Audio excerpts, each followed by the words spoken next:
When we mention a Pharisee today, a negative connotation comes to mind. Oh, yeah, they're bad people. But in Jesus' day, that wasn't the case. Pharisees were highly respected. They were the spiritual giants that others looked up to. Every I was dotted, every T was crossed when it came to following rules.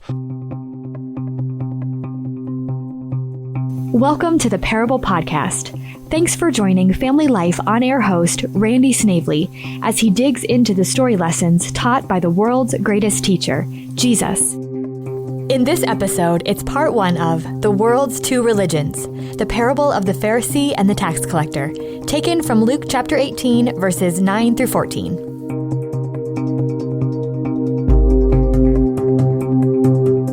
Hudson Taylor was scheduled to speak at a large Presbyterian church in Melbourne, Australia. The moderator of the service introduced the missionary in eloquent and glowing terms. He told the large congregation all that Taylor had accomplished in China, and then presented him as, quote, our illustrious guest, close quote. Taylor stood quietly for a moment, and then opened his message by saying, Dear friends, I am the little servant of an illustrious master. In Luke's Gospel, chapter 18, beginning at verse 9, we read, And Jesus also told this parable to certain ones who trusted in themselves that they were righteous and viewed others with contempt. 2 men went up into the temple to pray, one a Pharisee and the other a tax gatherer. The Pharisee stood and was praying thus to himself, God, I thank thee that I am not like other people, swindlers, unjust, adulterers, or even like this tax gatherer. I fast twice a week. I pay tithes on all that I get. But the tax gatherer, standing some distance away, was even unwilling to lift up his eyes to heaven, but was beating his breast, saying, God, be merciful to me, a sinner. I tell you, this man went down to his house justified rather than the other. For everyone who exalts himself shall be humbled, but he who humbles himself shall be exalted. The College Board recently asked high school seniors to compare themselves with their peers, and none of them classified themselves as being below average.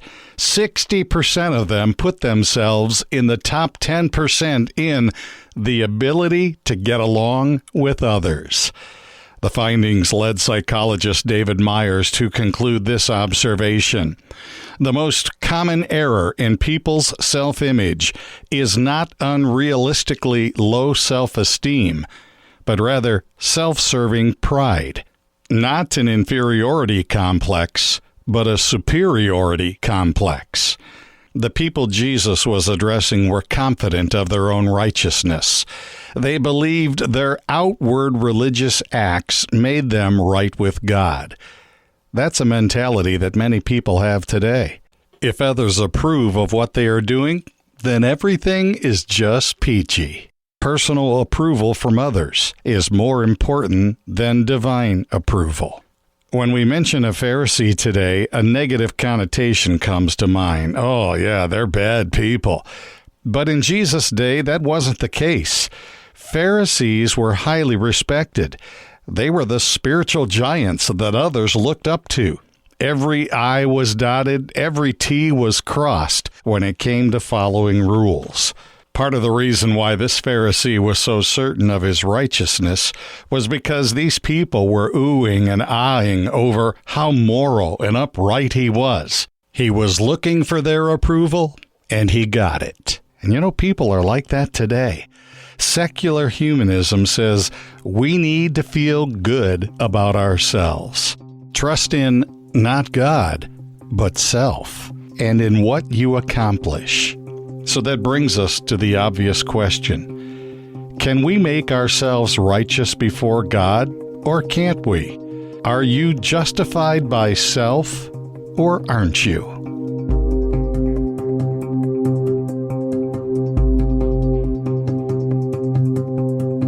You are listening to Part 1 of Family Life's Parable podcast, The World's Two Religions. It's taken from Luke 18, verses 9 through 14.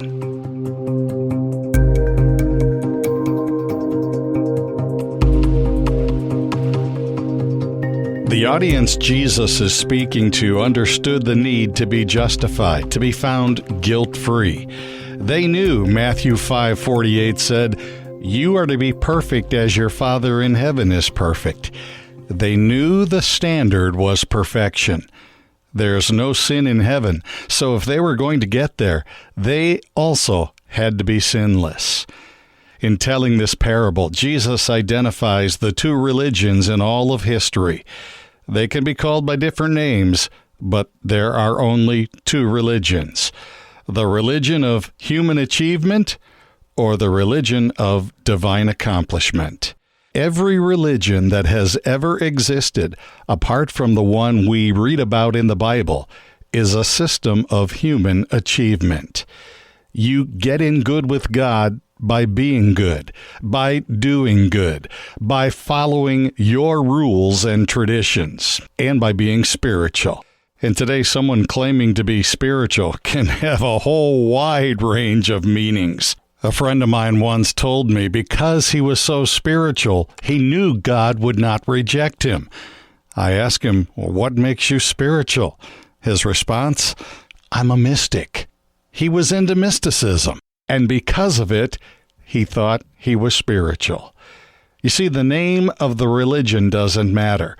Whatever it is, it's based on being good and doing good, and that's what makes you righteous. And it's a big lie. It's the religion of the Pharisee in our story. Did you notice his prayer? It's all about him. He's the one who could have written about hosting a tea party this afternoon at 3. 'Twas very small, 3 guests in all, I, myself, and me. Myself ate all the sandwiches while I drank all the tea. 'Twas also I who ate the pie and passed the cake to me. His prayer's all about himself. There's no praise or thanksgiving or worship to God for who he is and what he's done. The man is just congratulating himself for what he has done. The Old Testament required fasting once a year. The Pharisees made it once a week, but this guy does it twice a week. The Old Testament said one had to tithe on one's income. This guy is giving double tithe by giving on everything he acquires. He is doing good deeds above and beyond what is required, and that is why he is convinced he is righteous before God. Pastor Gary Inrig said this man's error was he had an inflated sense of self. He was full of pride, and his self-centeredness blinded him from seeing his true position before a holy God. His focus was on what he did and not on who he was. The religion of human achievement always values conduct over character.